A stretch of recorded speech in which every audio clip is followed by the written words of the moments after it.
Having a good afternoon, and I hope that y'all are feeling really good today. It's fall, y'all, and I love fall. So I want to talk to you about this whole thing called insulin resistance. I've been doing the more informal talk in the morning, but this afternoon, which I'll do it again tomorrow, I kind of want to go over a little bit more in depth about what insulin resistance is and a couple of things that I do to help keep myself insulin sensitive now that I know what's going on. And I will be sharing the protocol that I use later. But right now, I want to talk to you about a few things. So, why do I talk about insulin resistance? Because it's the one thing that's affecting probably 93% of us. In 2018, there was a study that said 88% of us are metabolically unhealthy. And I'm going to get into what all that means in a minute. But a more recent study done in 2022 says 93% of us are metabolically unhealthy. And as I was looking through some studies this morning, I was shocked to see how rapidly this decline in our metabolic health is happening in just the last even decade. It's not been like the last century, it's been the last decade, even 4 years. It seems like it's just doubling down how much more we're having problems with obesity and metabolic related disorders. And since according to scientists, almost every chronic disorder that we deal with today is linked to metabolic syndrome, not metabolic syndrome, but metabolic disorders and insulin resistance, it's pretty darn important, I think. So that's why I talk about it all the time, because it really is one thing that can help almost everybody. And we're almost all of us are suffering from some form of it and don't even know. If you're like me, you don't even know that that's what's going on with you. You just know that you feel like you're falling apart. Maybe you don't sleep well. Your joints are hurting. You're gaining weight. Um, even random things like ringing in the ears, your eyesight's going, your hair is falling out, your teeth are bleeding, you have high blood pressure, you have skin issues, maybe you're seeing skin tags or dark skin patches showing up. All of those are symptoms of insulin resistance, or can be resultant from insulin resistance, especially hypertension, which is one thing I talk about a lot because I suffered with a really severe case of hypertension for years, and nobody seemed to be able to figure it out. I was on dual therapy. I was having a number of things happen, and nobody was able to figure that. Hey, Melba, it's good to see you. Um, so I'm on live on TikTok, Facebook, and YouTube. So whatever platform works for you guys, I'm there right now. I try to be here at 8:30 and 3 during the weekdays. I get on when I can during the weekends. This week, I talk about whatever is important to people when they pop in, but this week I'm really talking more about the digestive system. So we're going to go mouth to butt and understand how, a little bit in like an overarching thing, how insulin resistance is affecting us. Hey, Minda. Hey, Jason. So you guys, it's really important because it is affecting everything from the first bite we take to the time we eliminate. Everything in between is affected by insulin resistance, how our body can digest and how it utilizes the food that we eat. So Sharmila over on Facebook says she's definitely experiencing anxiety, and that's not amazing, but it's very common. So when we have insulin resistance, which I will explain what insulin resistance is for those who don't know in just a little bit. But when we have this disorder, and why am I cutting in and out? My internet down here sucks today, you guys. It was literally, I don't know why that's happening, other than that I have a really bad internet tower down here, and I apologize. I have done boosters, I've done everything, and I've rebooted. So, okay. Maybe Melba, it may be your connection then. All right, so guys, anxiety. So I've talked about how this actually part of the protocol that I use, the tea that I drink in the morning. By the way, I'm fasting, so I'm having a second one today, because I'm hungry. I'm hungry. Day 3 of the fast. I'm a little bit hungry. Okay, great. Thanks, you guys. You feel like your insides are about to crumble. I love when people give me analogies because I speak in analogies. So I know that when I was in the height of suffering from insulin resistance, one of the things that I just felt like I hurt from the inside out. And it was the hardest thing to try and explain to people um, that it would I would say, like, I love this analogy of you feel like you're crumbling, your insides are about to crumble. Not that I love that that's happening to you, but I used to say it felt like somebody stuck a vacuum cleaner to my belly button and sucked all my energy out. And I had no way to explain the pain, the overall pain that was going on inside my body, and how fatigued I was, and anxiety and depression and all of that. So now I know that that's insulin resistance. Or, I know for me, when I dealt with the insulin resistance, then all of that got better. My teeth stopped bleeding. My eyesight got better. I was actually in 3.0 diopter readers. These are 1.75. So I've reversed about 10 years of eyesight damage just by becoming insulin sensitive. And I'm here talking about it because it's really important that people understand it now. This is not I'm going to wait and deal with it later kind of thing. The longer you wait, the more damage it's causing in your body, and the longer it's going to take you to get better from it. It's not like I was insulin resistant for 30 years, so it's taking me a while to get better, right? Because my body's been dealing with inflammation and stuff for a while. I don't want that to happen to you guys. So I'm here talking about it because I want some things to start clicking so you understand and put the pieces together of what's happening. I am not a doctor. I am not a nutritionist. I'm a woman. I worked in medical clinics. I was a world champion athlete. I have been on all sides of this ball, and I was sick, and I was getting sicker. In fact, one of my doctors, in Idaho, old cowboy doc, he actually wore cowboy hats and cowboy boots into the clinic. Amazing man, very smart. But he looked at me one day and he said, "Oh, how the mighty have fallen," because I could no longer power lift. My joints were so deteriorated, and it wasn't from powerlifting. It was from the insulin resistance because they were deteriorating before. So, yeah, okay. So Shamila's saying she can attest to the feeling um, that she feels like she can sit on the street and bawl, and I get that. Like it just, it just is horrible. You feel so despondent and like there's nothing you can do because you've gone to the doctors, you've had all the tests run. I don't know for you, Sharmila, if you've had that going on, but I feel like I had blood work done. I don't feel like I had MRIs, I had CAT scans, I had, blood work, I had saliva tests, I had 24-hour urine tests. We had samples, we did allergy testing, we did all of this stuff to try and figure out what was going on with my body. And in the end, it was the simplest thing, but everybody seems to be overlooking it. Most of our physicians sure do. Um, Melba, I think it's you. Um,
Now you guys should be able to hear me. I think when I was trying to type, I shut the sound off on accident.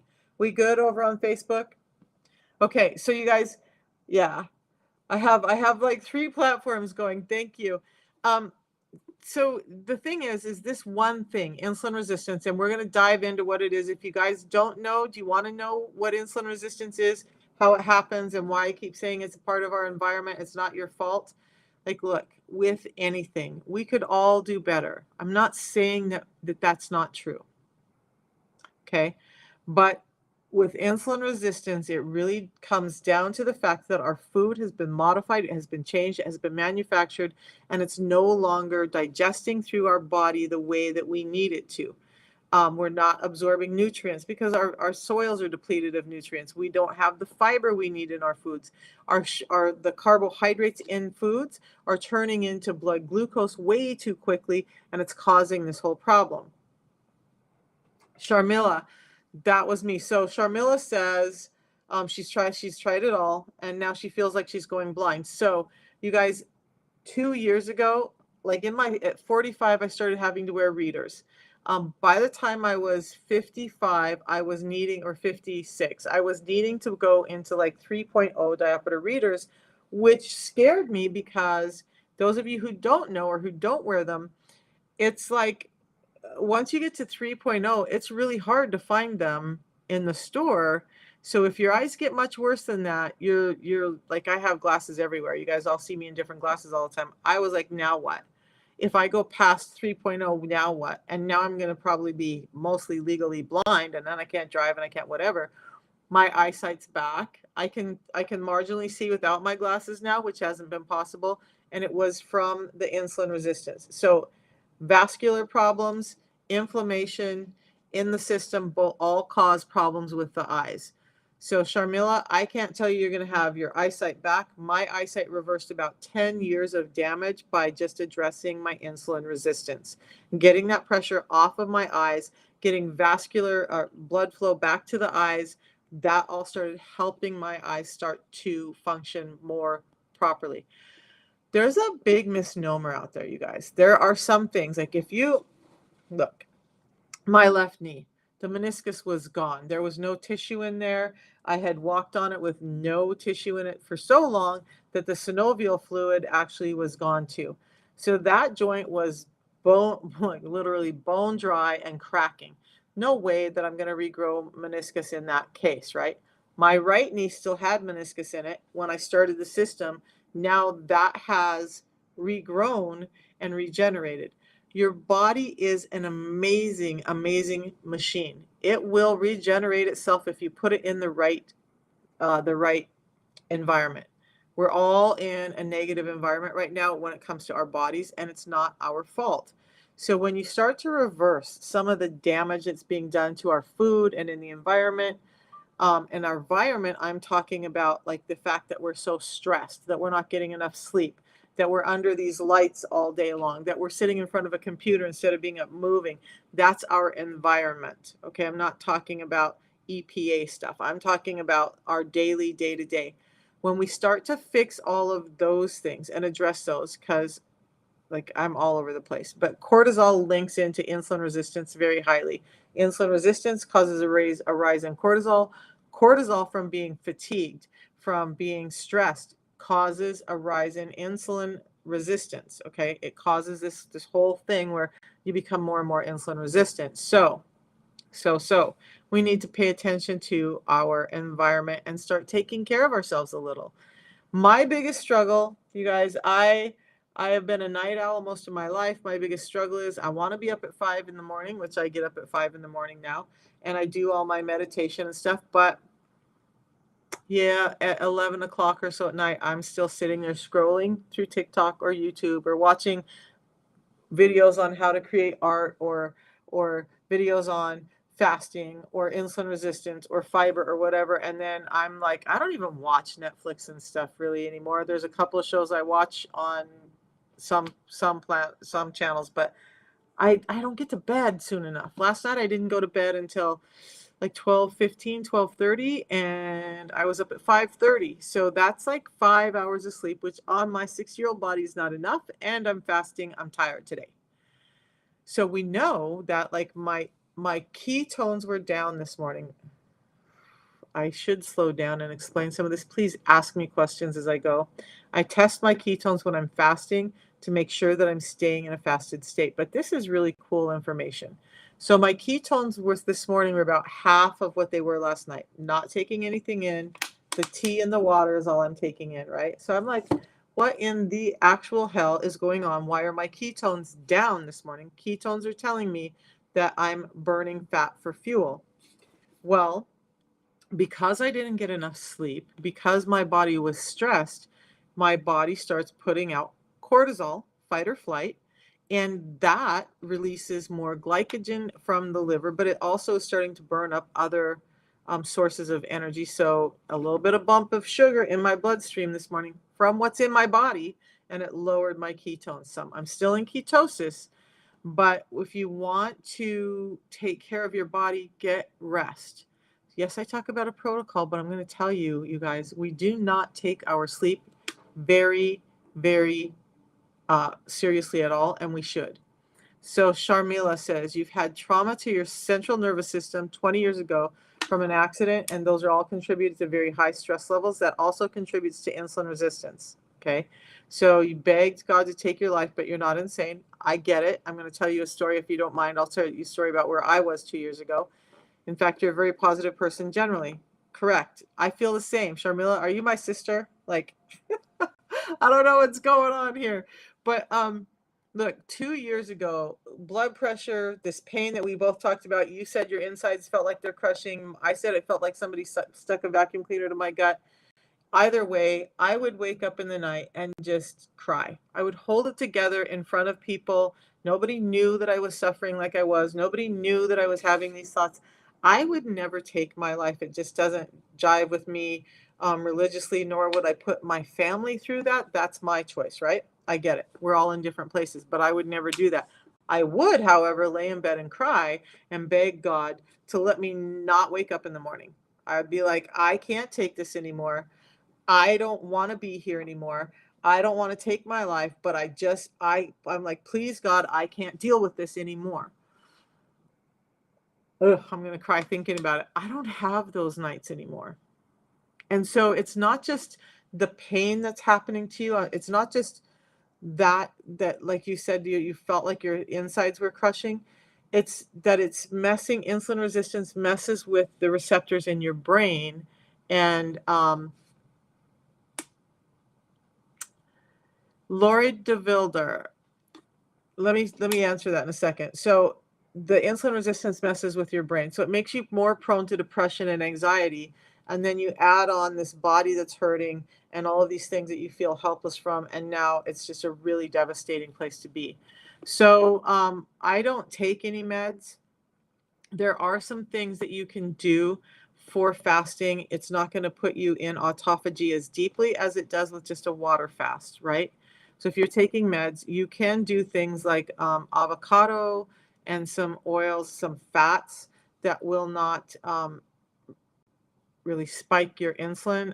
Olives are good, avocados are good. You can do those to take your meds to get that little bit in. But that's tough. If you're on meds that have to be taken with food, it does make it harder for you to fast. If you're talking about intermittent fasting, well, then that's fine. You just do that, like I just said. A little bit of cheese, which is more carbohydrates than I'd like you to take in, but avocados or olives are great. Anything that's really fatty. So you guys, real fats,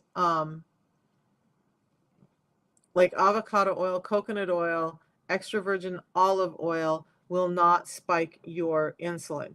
Butter, maybe there's a little bit of carbohydrates in that. So, but those fats, if you're looking for something to stay in an insulin sensitive state and still get nutrition in to take your medications, look to fats. Stay away from carbs, stay away from proteins. Do something that's really easily digestible. I really, really, really, really, really, really love avocado cups. I am a baby. I don't like cutting up avocado. I don't like messing with it because I have so much going on all the time. But I get the avocado cups, or I get a tray of avocado. I use it all day until, because it goes bad. It turns black pretty quick. But use avocado. Okay, so Sharmila says, yes, it's very real. Yeah, that I actually was driving for Lyft and Uber when I started the system and then eventually transitioned into being a coach. Um, yeah, I should have stopped driving, not gonna lie. I was having vertigo that when I was driving for Lyft and Uber, thankfully it never happened with anyone in the car, but I would out of nowhere have this sensation that somebody like maybe my head was half full of water and somebody just shook me really hard, and that's how I would feel. And I would get nauseous. I couldn't see. I'd have to pull the car over wherever I was as quickly as I could. And it was dangerous, but I had to make a living because I couldn't work in medical anymore. I couldn't be on my feet. I had a cane and a walker. It was a pretty devastating point in life 2 years ago. You guys just don't even know. I need to talk about it more, but if you're going through those things, I want you to understand it doesn't have to be that way. It doesn't have to stay that way. It gets better when you start addressing the insulin resistance. And the insulin resistance is foodborne. So, you guys, your life doesn't have to be. I basically, if I wasn't driving, I was sitting on my couch, or I was sitting at my desk because I was in too much pain to do anything else. I was taking Norco, Hydro, and gabapentin at night to try and sleep, to try and get my muscles and my pain to go down enough that I could get a little bit of sleep, but I had sleep apnea. So now I'm waking up with every 60 times an hour. So about every 60 seconds, I would wake up from obstructive sleep apnea.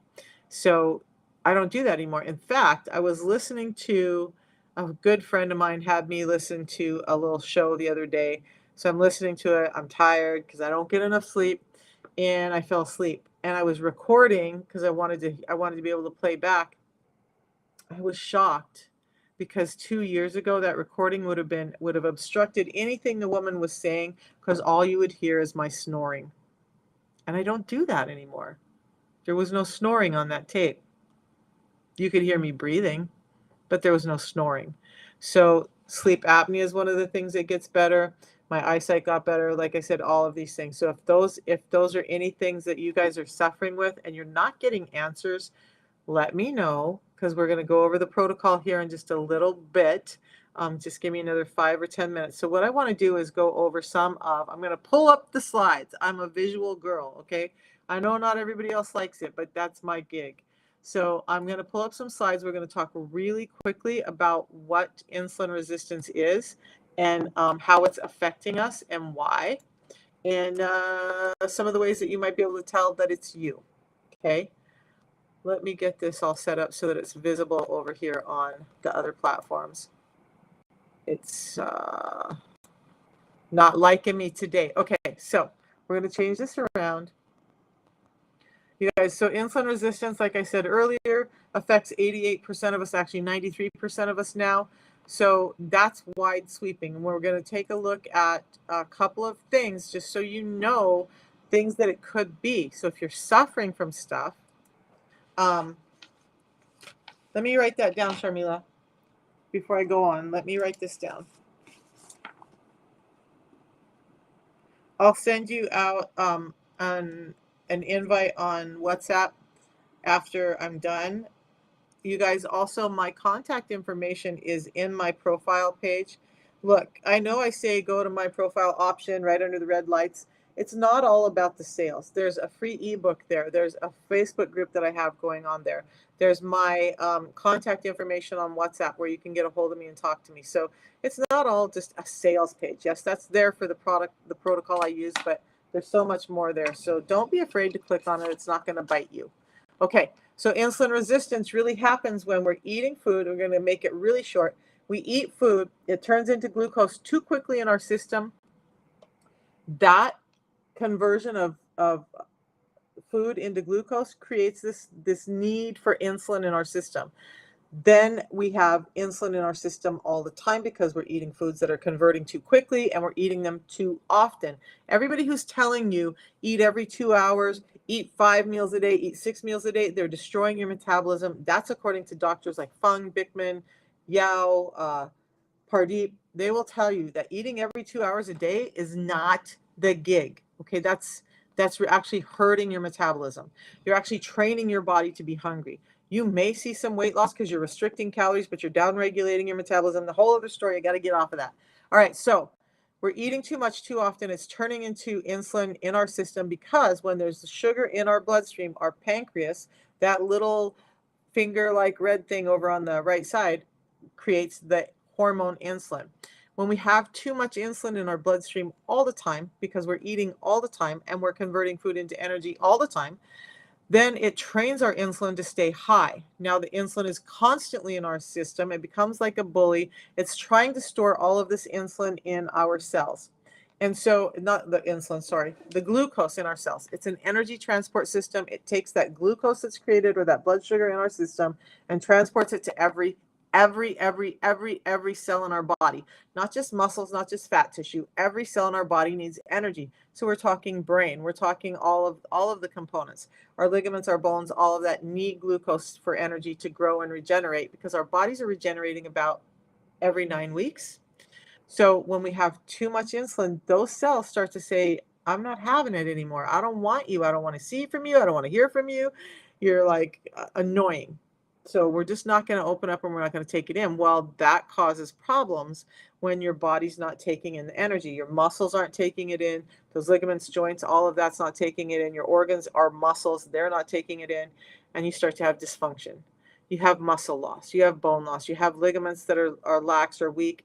You have eyesight that's going. You have teeth that are bleeding. You have migraine headaches, and you have gut issues. Okay. All of that happens from this insulin problem. Now, when the insulin can't offload that energy into those cells anymore because they're done, they're just done with insulin, it starts offloading it in your fat cells. So now you're gaining weight. So it's not that you gain weight and become insulin resistant, it's that you're insulin resistant and you start gaining weight as a result. So once the fat cells get to a point, this is why some people are very thin and have diabetes, and some people are extremely heavy and they're not diabetic yet. Okay. So your fat cells get to a point that they're like, oop, I'm done. I can't take any more in because I'm going to explode. So I always think about like a water balloon. If you fill a water balloon up too much, it's going to explode. So oftentimes when you get to that point, you'll see the water being, jumping back out the neck of the water balloon because it's like, no, it's too full. That's what your fat cells are like. Now, when your cells are resistant and your fat cells are full, it's spilling that glucose back out into the bloodstream. Now your blood sugars are going up, your A1C is going up, you're having lipid problems. And I've done many videos to explain why you have the lipid problems, but I can explain it if somebody needs it. But that's all happening. So is there a reason why you could be insulin resistant for 12, 14, 20, 30 years or more before you ever get diagnosed with diabetes like I did? It's because of those things. Is there a reason why some people, like I'll show you some pictures in a minute, like Cindy got really heavy and was just barely hitting pre-diabetes, and yet another gal that I work with, Karen, was not extremely obese, but her A1C was way up and she was extremely diabetic. There's reasons for all of that. And it has to do with the food we're eating is the very, very, very bottom line. Okay. So I want you guys to all understand that. Some symptoms, some ways you can tell that this may be you. Look, you guys, all of these things up here are resultant. And this is just a partial list. Okay. So all of these things are linked to insulin resistance. So sarcopenia, arthritis, erectile dysfunction, and PCOS are metabolic infertility. Okay, so it's insulin resistance. Insulin is a metabolic hormone. Metabolic infertility, when we talk about PCOS and erectile dysfunction, fix the insulin resistance, those things can come back for you. So Alzheimer's, we already know, is already being called type 3 diabetes, heart disease, stroke, high blood pressure, migraines, obesity, fatty liver, arthritis, osteoarthritis, all of these things are linked to insulin resistance. So it's extremely important, right? If you guys think about all the people that are in your life, or maybe you are suffering with these things, and understand that if you could address it with real foods and not be being pumped full of medications, it might be helpful to you. These are some other things I did for a woman's talk. So tinnitus, vertigo, Meniere's disease, Alzheimer's, I already mentioned, retinopathy. Now I catch some heat for this, but there's a lot of science behind it. Parkinson's and autism are linked to insulin resistance. In fact, studies are now showing that mothers who are highly insulin resistant are more likely to have an autistic child. Mothers who are insulin resistant, fathers who are insulin resistant are more likely to have an insulin resistant child. But when you combine the two, depending on the degree of insulin resistance, it does seem to exacerbate the likelihood of them having an autistic child. There's probably a reason why we're seeing more autism in the world today than ever before if we start to understand that in some cases it can be linked to this insulin problem. All right, so I'm going to get off of that. Circulatory disorders, cardiovascular diseases, high blood pressure. So inflammation throughout the body can be caused by insulin resistance, as well as endocrine disorders. And then, guys, I don't talk about this one very much. I'm kind of toying. If anybody wants me to, I'll take the heat and I'll talk about cancer, but I need somebody to tell me that they need to do it, because that's like a really hotly, like I get my hand slapped for that one. But insulin resistance can contribute to the development of cancer. I won't go over that in this live, but I can certainly do it if anybody needs me to on a video. So Sharmila, this may sound stupid, but the only thing you haven't eaten is the grass in your yard. Yeah, I feel like I tried everything to get better. Yeah, the shakes, the green shakes. Look, I don't know if you can see it. Probably not there, because it's on here. You can see it there. The little white book, not little white book, that big fat white book with the red. That's the medical medium. So I did all the stuff, you guys. Berberine, black seed oil, ginger, wild blueberries, spinach, kale, lemon, cayenne pepper, raw maple syrup, all of it. Okay, and I wasn't getting better. So you get better? Yes. Everything spiked your glucose. So, right, because almost everything that we're eating today is devoid of fibers that we need in order to slow down those glucose spikes. I'm going to go over that in just a few minutes. Robbie Bobby says, you suspect that you're insulin resistant, but your A1C levels are within normal range. Yes, I do have sleep apnea, which is the main contributor to my symptoms of fatigue. So, yeah, Robbie Bobby, if you are experiencing those things and you suspect that you're insulin resistant, you might be. I'm going to go over here in just a second what some of those symptoms may be. But like I just said, so you could be insulin resistant for years as this insulin is coursing around your veins, finding places to store that it can, but other places in your body are disrupted because there's hyperinsulinemia or too much insulin in your blood, and it's causing a problem. It doesn't happen with the A1C generally until your fat cells are so fed up with the insulin themselves that it starts spilling back into your bloodstream. So like my A1C was not high for years. People would be like, you need to check your blood glucose. You need to check your A1C. And it was normal until it wasn't. And then once my A1C started going up, it started like climbing rapidly.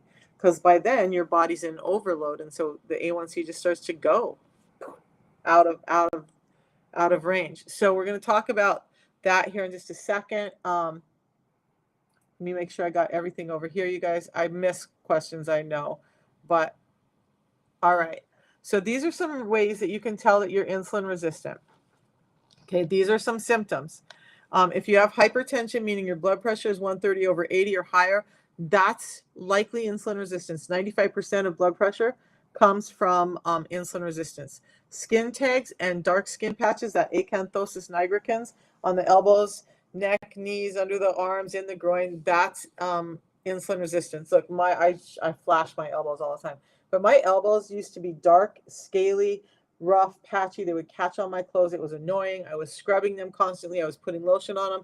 It wasn't getting better. Now they're just smooth and there's no discoloration, because that's one of the ways I tell that I'm insulin sensitive. If you're starting to see those patches on yourself or someone else, understand that you're starting to be insulin resistant and you need to address it. Okay, skin tags are definitely a sign of insulin resistance. They will go away when you address your insulin sensitivity. When you become insulin sensitive, those skin tags will go away. You don't have to have them burnt off, lasered off, cut off, rubber banded, any of that.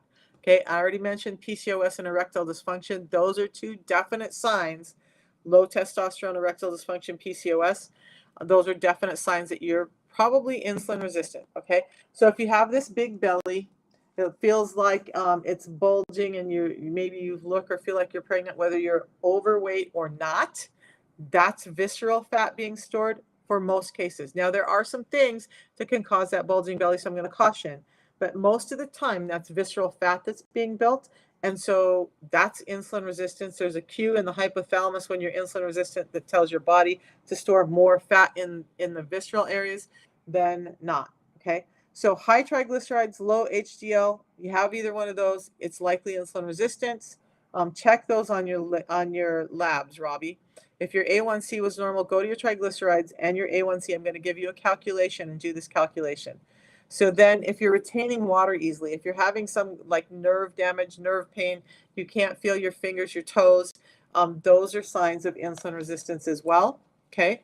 So if you're constantly hungry after you eat, even right after you eat, like, do you guys ever have those days where you eat and you're like, oh, I'm full.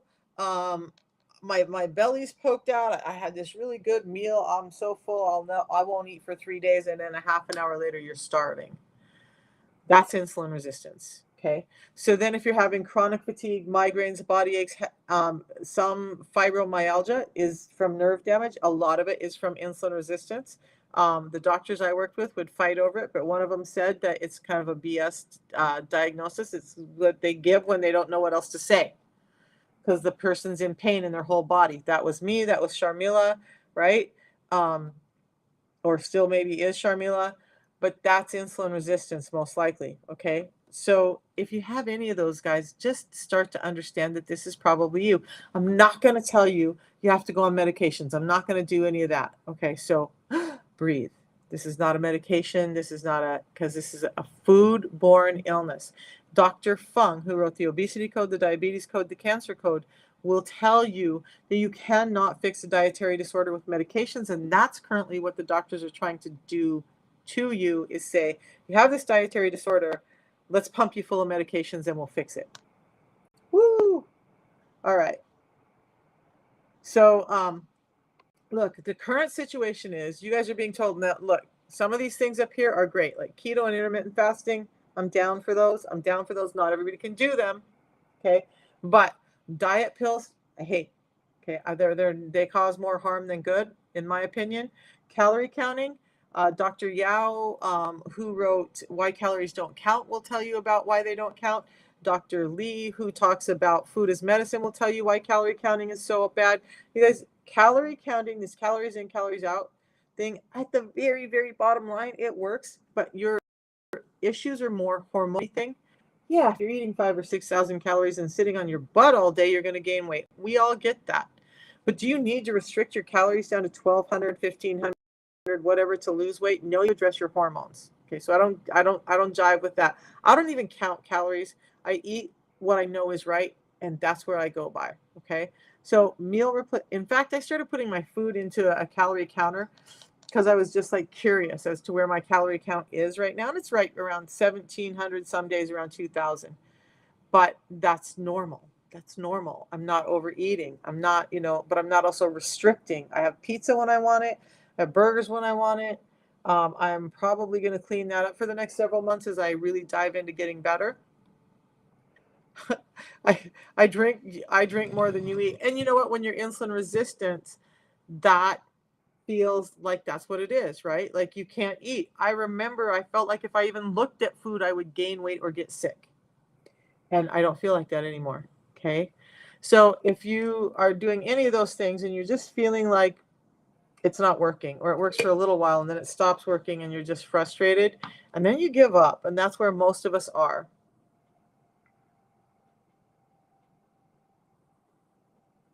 Right, Robbie, Bobby. So, but here's the thing. So there's a lot of truth in that. Now, the reason why, do you understand? Can you tell me why the difference between 1,000 calories of cotton candy versus 1,000 calories of vegetables?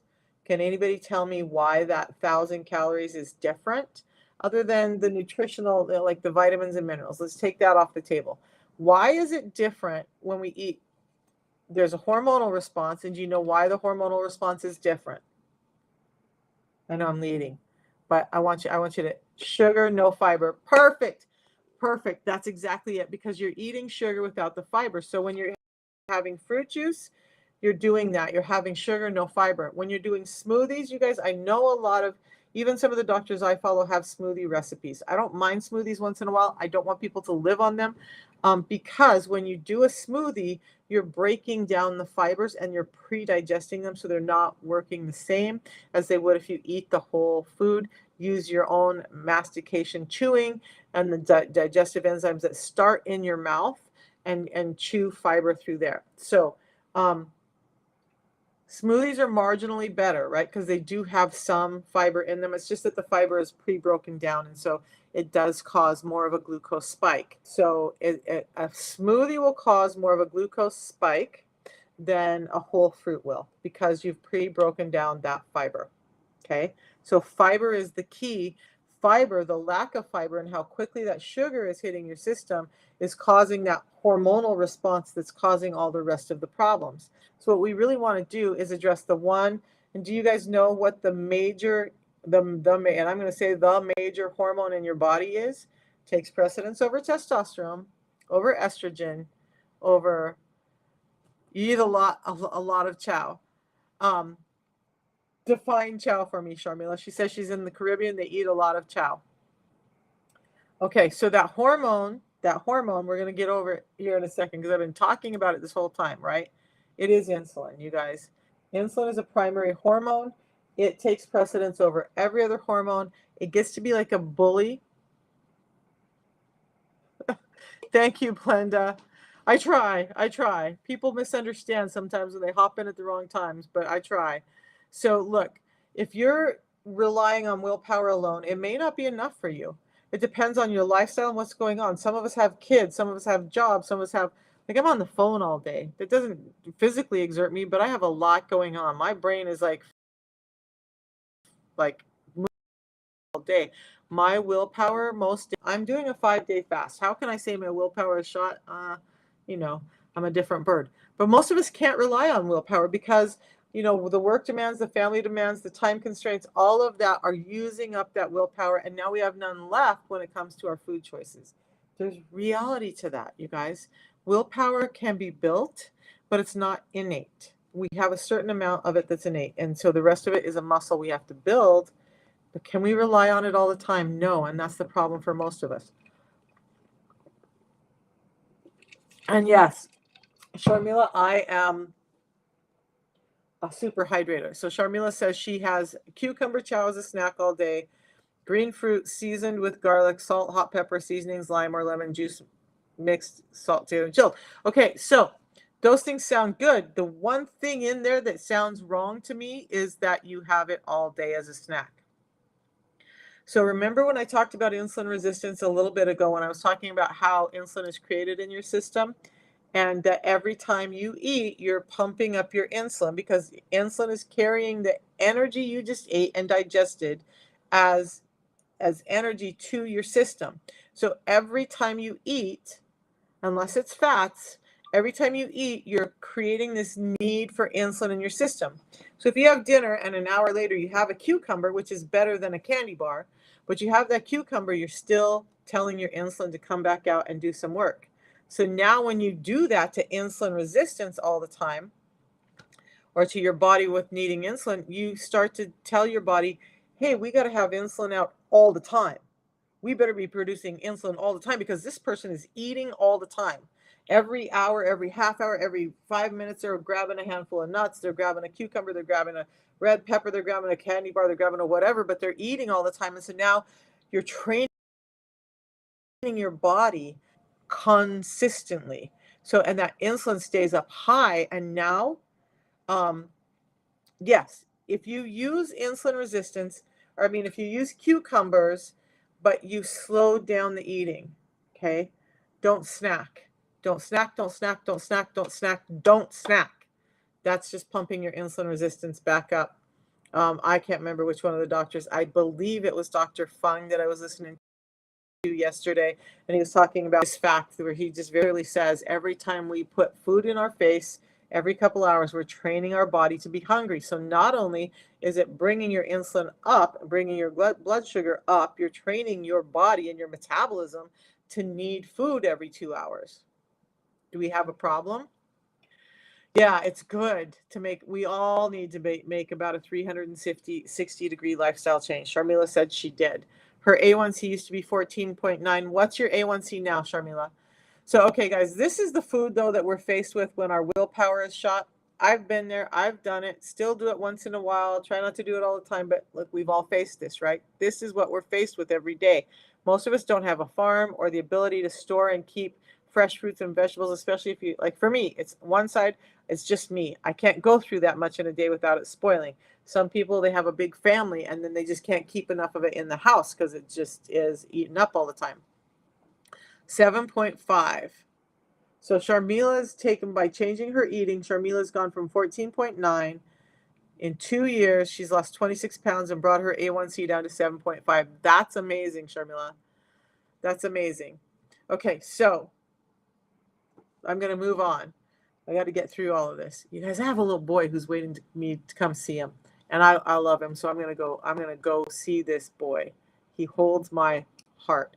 Yeah, nothing. I don't have any refined sugars. I do have things with sucralose or stevia in them. I do not have sugar drinks. I don't, like, even my grandkids, I don't let them buy full sugar drinks.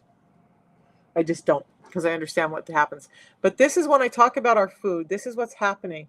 These are examples of what our food should look like on the top, and their correlation to what we have today is on the bottom. You can see a huge difference. Fibers are stripped, enzymes are stripped, all of that. And then the picture on the very bottom is what a grain looks like. All of those layers on the right-hand side have been stripped from that for us to get to that white flour part that we're eating in our baked goods. I loved baked goods, but we just can't do it all the time, you guys, because everything that we need to digest proteins, enzymes, fibers are stripped from that to get to that starchy endosperm that we use for flour. This is part of where the problem is, okay? So there's a little bit of awareness, right? But that's our food environment. So what do?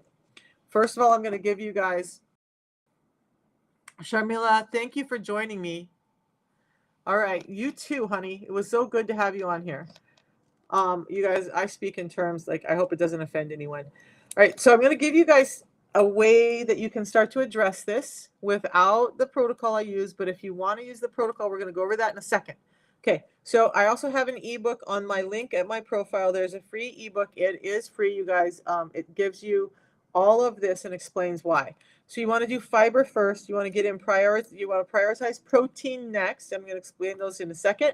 Then you want to fill up with fats, control your carbs and limit them. Watch the clock or do some intermittent fasting, and then move your body.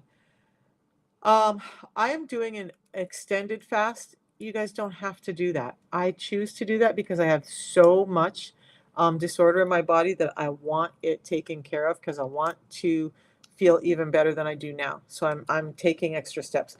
Those are the steps that you'll need to do. The ebook explains them all in detail. So download the ebook. My gift to you guys, that if you want to, start addressing it with that, okay? So fiber first. Because our foods have been stripped of fibers, thanks, Sharmila. Because our foods have been stripped of fibers, that's why our glucose is converting so quickly. Our food is converting so quickly into glucose and our bloodstream too fast. Fibers slow that down, but not just any fiber. It takes a very specific blend of fibers. There are specific fibers that help with glucose regulation, and no, psyllium husk is not one of them. And no, wheat dextrin is not one of them.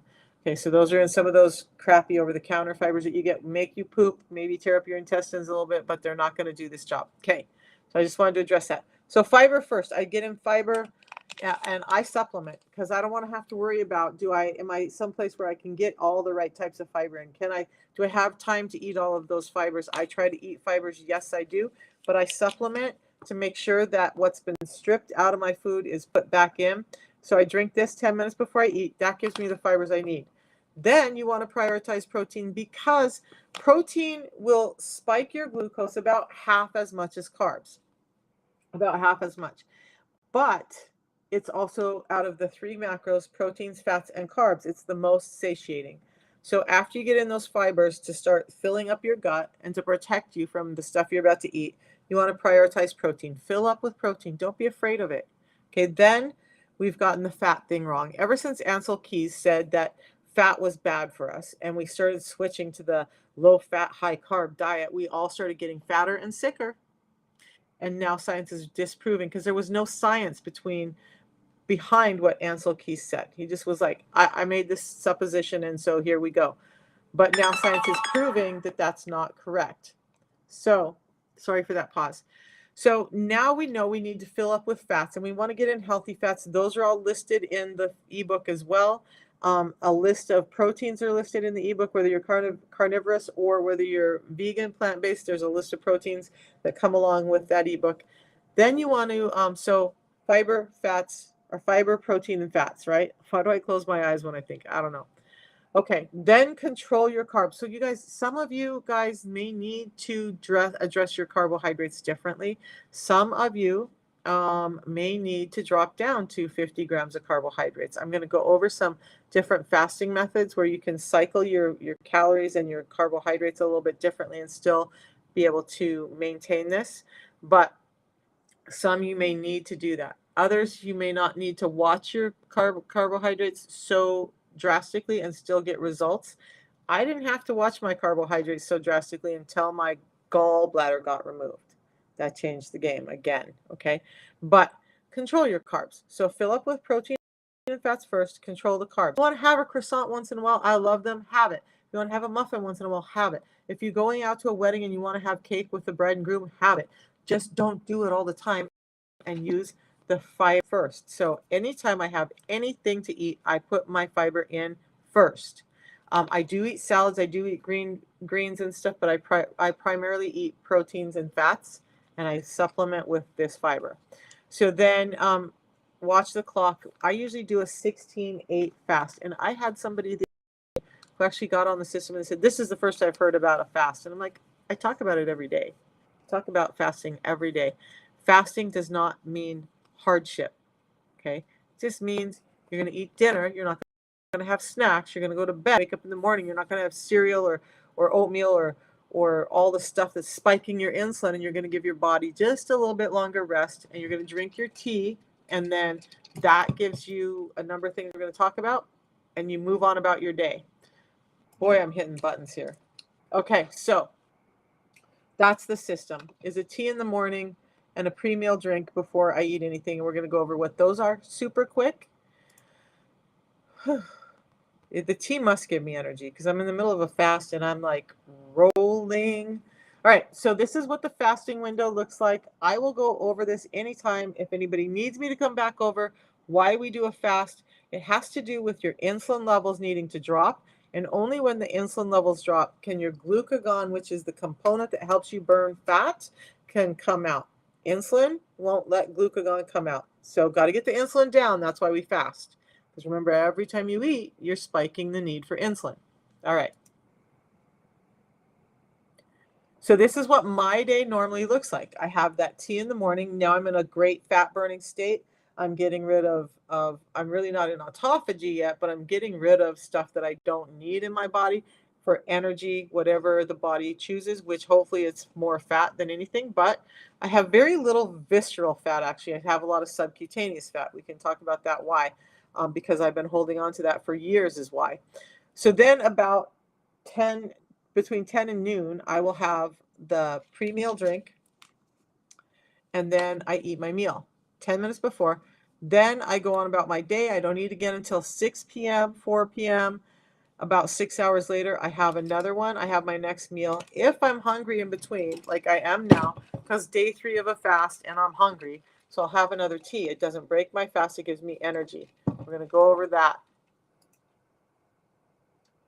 Okay, so look at, I have people who say, well, you know, what if I need to eat more? I'm a super busy person, or I have medications or whatever. Fine, fine. Do an extra balance in the day, do an extra pre-meal drink, have your 3 meals, just don't snack, and use the tea to help with your hunger in between. I have also used the balance as like at night, if my stomach is empty, and especially in the beginning when my stomach was acidic and I would feel a little bit hungry before night, I would just have this because it fills up your stomach and allows you to not have that hunger anymore. So the tea, I love the tea. Really quickly, it goes through a 5-step patented process.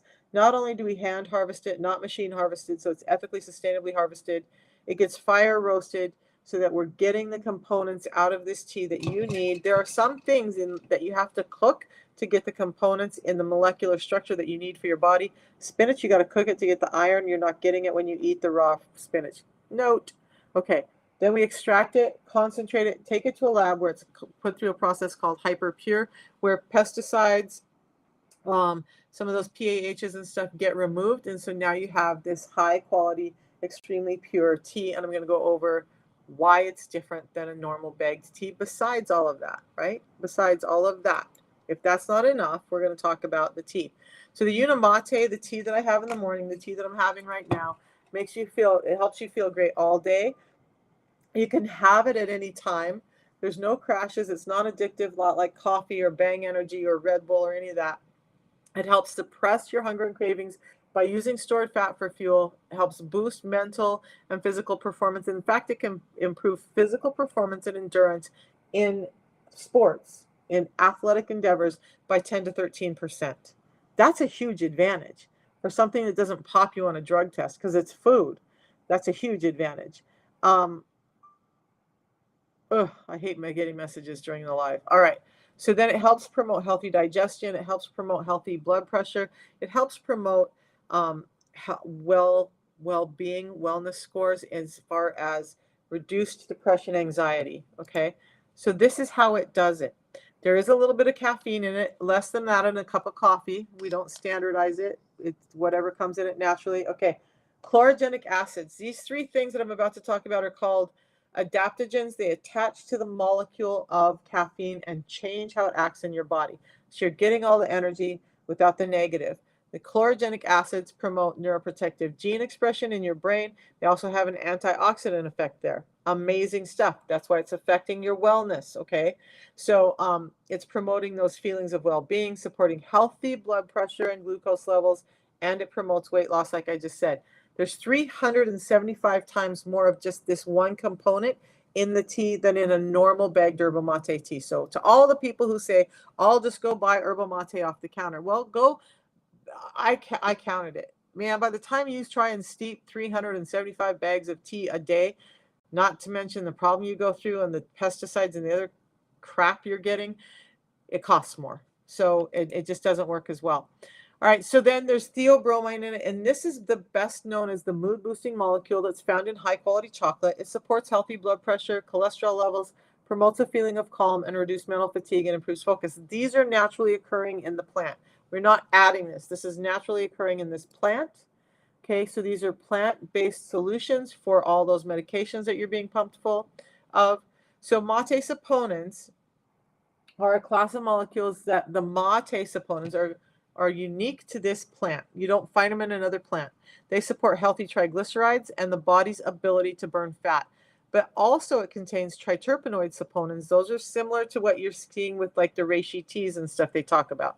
It has human health benefits, including lowering serum cholesterol and providing antioxidant and anti-cancer activity in your body. Amazing. Like, who wouldn't want to start their day with that? I mean, I do because I see how much difference it's made. All right. So that's just a little slide on. You can add additives, not adding calories in. The balance. The pre-meal drink is a blend of 4 different patented blends. So 7 different fibers, soluble, insoluble, some phytosterols or plant substances, and vitamins and minerals all in that one packet. By the way, when I travel or when I'm doing anything like I'm going to go see my grandson, I don't have to worry about taking this. I just throw a couple of these in my purse. This doesn't work as well anyway. This goes with me. It's in my purse. I'm done. It goes on the plane. It's all of that. So this is what's happening to you guys. When I talk about insulin resistance, and when Sharmila, I think you've gone, but I wish you could have seen this part, but hopefully you'll come back and watch. When you're eating food that's devoid of fiber, the fiber is slowing down how quickly that glucose spikes. So this is what it looks like. Your glucose spikes high, your insulin has to go higher to carry that glucose and take it around to the body, right? But now when insulin has done its job, because it's a good soldier out there pumping because you're feeding yourself so much, why you're getting those crashes is because you end up with this thing called reactive hypoglycemia, where your blood sugars drop because insulin did its job. Now you have low blood sugar, high insulin level, and you're having jitters, and you're having brain fog, and you're having anxiety, and you're having all this stuff. So then you want to go eat again, but guess what? When you eat again, then you're training your insulin to stay high still. And when insulin is out, it blocks fat breakdown, it blocks fat burning, and it encourages fat storage. So we got to get the insulin levels down. We got to get them down. And that's how you're going to start to feel better. Okay. So this is what it looks like. Just a real quick breakdown. I'm going to go over the balance and we're almost done. So the balance, if you are not having fiber with your food, so say fruit juices, smoothies where the fiber is broken down, you're more likely to, when you eat, spike your glucose just like that light blue line. So then the dark blue line represents insulin and it's coming up to gather that glucose and carry it out, right? But if we're eating constantly, the insulin stays high and there's no fiber to keep it down. What the gold in this is, and there's scientific studies and clinical validation, and it's in the prescriber's digital reference to say that this actually works and does what I'm telling you. This is one of the only natural food products or companies with natural food products in the prescriber's digital reference. So when we add this fiber before you eat, what happens is your blood glucose doesn't spike as high. Now your insulin doesn't have to spike as high. Now your insulin can come down quicker. You can get into a fat burning state quicker. You're not having the resistance to those high levels of insulin now. And it's all from that little packet of pre-meal prophylactic. Okay? That's what that does. That's why it works. But in that are these 4 patented blends. So there's the Biosphere Fiber. It's a unique blend that includes 5 different sources of fiber, and they help support healthy cholesterol levels and slow the conversion of high glycemic carbohydrates. So 1 packet of this pre-meal drink can lower your blood glucose spikes by 27%. Scientific studies, 27%. So in that study, they also said that it in effect takes a high glycemic food and makes it a medium glycemic food because we've added the fiber back. So we've put those right fibers back in, okay?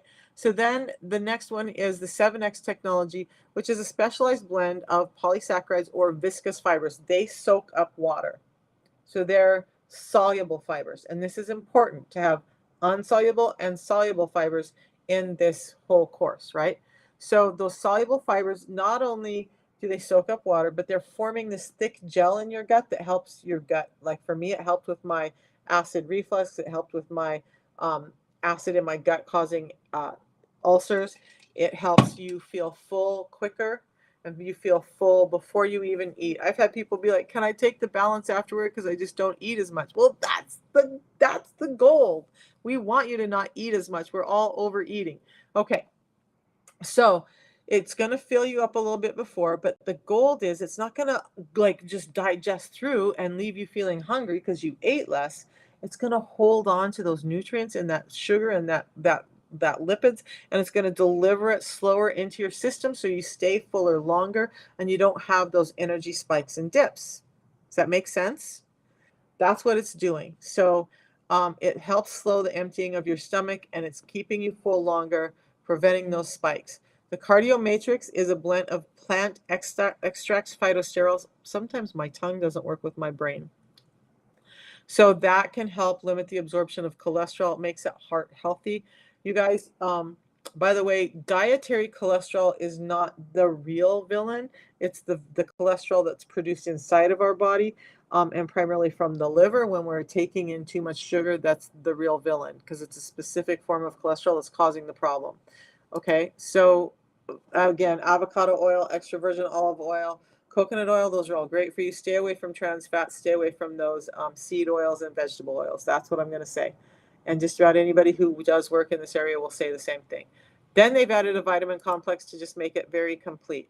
So that's that. Now, when I talk about it being science-backed, science-based, we have studies with the American Heart Association, the American Diabetes Association, Johns Hopkins University, the University of Sydney, the makers of the glycemic index slow down, Misha, and the Cleveland Clinic, the heart clinic, the #1 heart clinic in the world.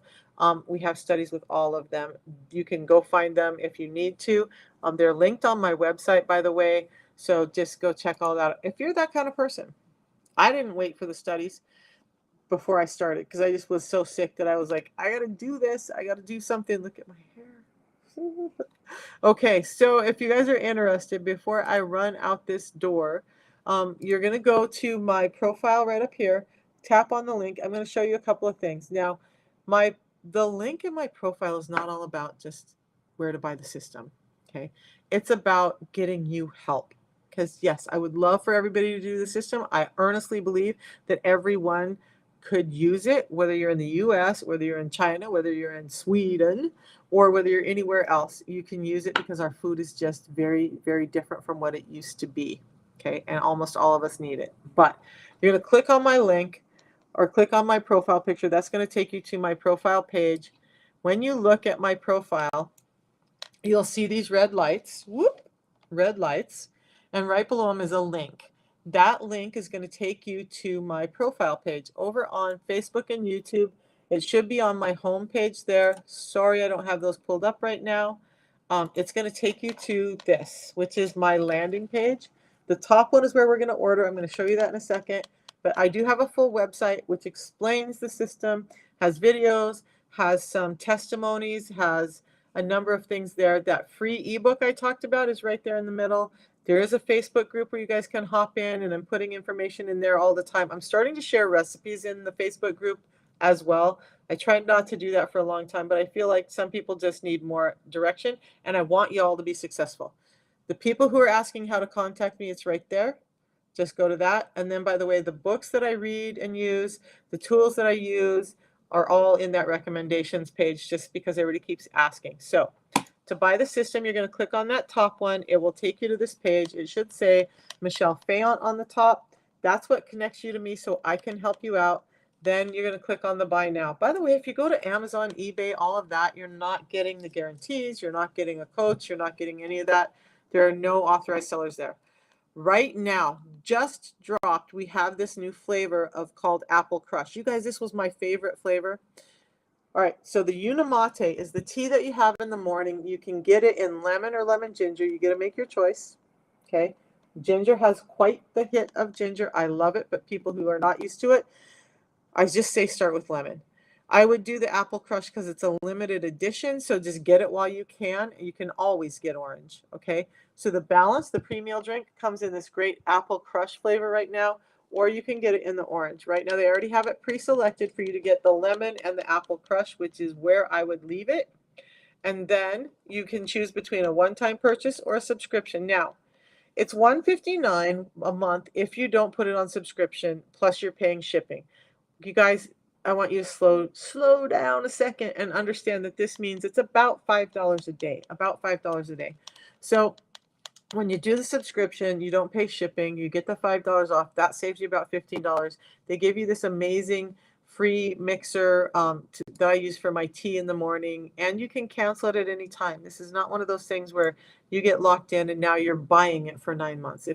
If a month in your life changes and you just can't afford it, you can call customer service or me and I'll help you, and you can cancel it. This isn't one of those, nope, you bought the subscription, you're tied into it. So do the subscription, save yourself money, may get an email 5 days ahead of time.